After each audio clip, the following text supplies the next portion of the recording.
I made a joke during the warm-up to my agent. My start number was 79. And I said, well, I guess I do better than that today. And he kind of like laughed, like, yeah, right. Because for the last 2 years, I've been preaching world record, world record, world record. To find out more, Transworld Sport travelled to Raleigh in North Carolina, where the 28-year-old American lives and trains. Growing up on a farm in South Carolina, Montgomery can't recall a time when he couldn't run fast. I can remember myself racing against anything. In my front yard, my mother would never let me cross the street, so I would race cars. At high school, Tim excelled at American football and was close to a career in the NFL. I didn't really pursue it because I had broke my arm, and my family couldn't afford doctor bills. I broke my thumb 3 times and my wrist 1 time, so doctor bills got pretty costly. And my mother said, "Can you find a safer sport?" Once Montgomery began to concentrate on sprinting, his potential was immediately obvious. When he was 19, he ran 9.96 seconds. At the 1997 World Championships, Tim claimed bronze in the 100, but it wasn't until he teamed up with Raleigh-based coach Trevor Graham in 1999 that things really began to take off. At the 2001 Worlds, he finished second to Maurice Green over 100 meters and helped the US to gold in the relay.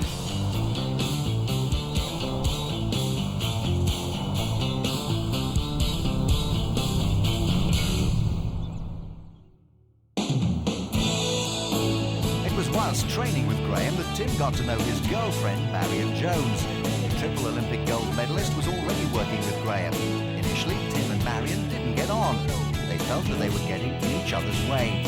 However, the pair's romance blossomed last year, and they now live together in Raleigh and are expecting a child in July, ruling Marion out of the World Championships in Paris this August. We look at each other and say, at one point we was hating each other. How did we get to this point to where we loving each other? And just to have her here, it's just like a guardian angel. After claiming the world record in Paris, for which he earned $250,000, Tim's profile in athletics has risen dramatically. Yet he's learned recently that his every move is now scrutinized. Towards the end of last year, Tim and Marion left Trevor Graham and began working with Canadian coach Charlie Francis, the man behind the biggest scandal in Olympic history.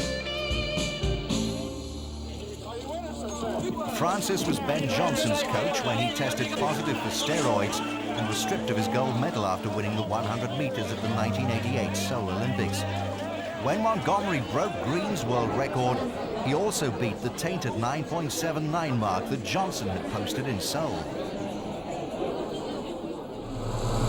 Tim and Marion's association with Francis caused uproar in the sports world. Allegedly under pressure from sponsors and the IAAF, they ended their relationship with him in February. It was very surprising, but it was a wake-up call. And it's just telling us that you're in the eye of the public. And when you're in the eye of the public, you got to abide by the rules, the pressure that brings on it. And I feel like a lot of people came in and wanted to disrupt what we had going on. But our job was to stay focused and stay training. That's all it's about. But see, he's saying it's guaranteed. Since then, Tim and Marion have been without a coach. Montgomery now trains with his younger brother, Jamal. We perfectly fine what we're doing. I'm sure we have any problems that we both professional athletes, and that if we need help, we're not afraid to go get help. Away from the track, it's no surprise to discover the favorite pastime of the fastest man in the world. I like speed.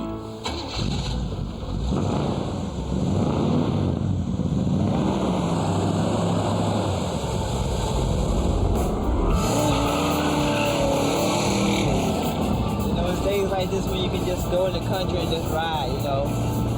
Just think about your competition, just think about your goals, you know. It's just wonderful.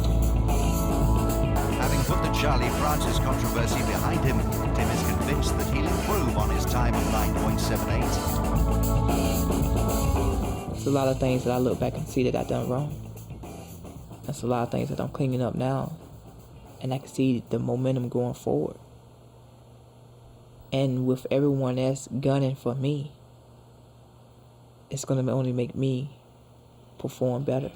975 is my goal. And I won't be complete until I run it. This season, Tim will face fierce competition in the 100 metres from Maurice Green, England's Dwayne Chambers, and the rising young American sprinter Justin Gatlin. With the legendary Michael Johnson now retired, the focus in men's athletics will once again be on the 100, its blue-ribboned event.